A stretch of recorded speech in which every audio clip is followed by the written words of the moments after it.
Oh, di ba naghahanap ka ng gravel bike? O, bibigyan kita ng 4 na gravel bike, ha? Mamili ka dito. Iba't ibang presyo to, mga master.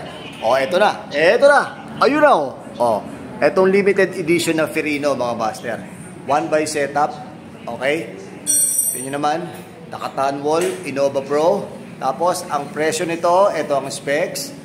Okay, 11 speed. Ferrino Monstro 700C gravel. 1x11 speed. Ang presyo ay 23,500.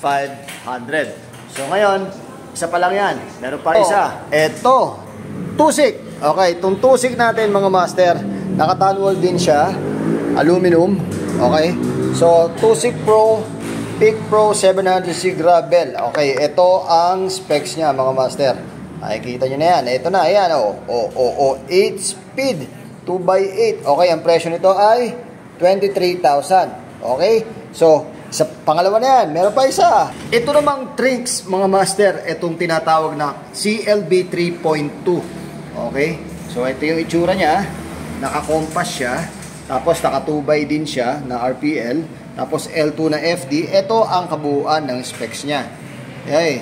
Yan, o. Kita nyo na. O, basahin nyo lang, mga master. Para at least meron kayong idea. Ang presyo, ito na, master. O, ito yung presyo niyan. 17,000. Okay. Meron tayong 17,000, meron tayong 23,000, at meron tayong 23,500.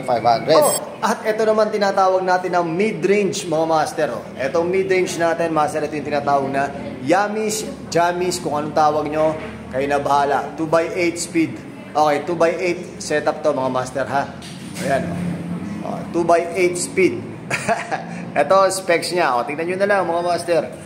Ayan na yung request nyo sa akin. Malakas kayo eh. O, gravel Renegade. Okay, si Yamis Renegade to, mga master, ha? Ang presyo ay 48,000 pesos.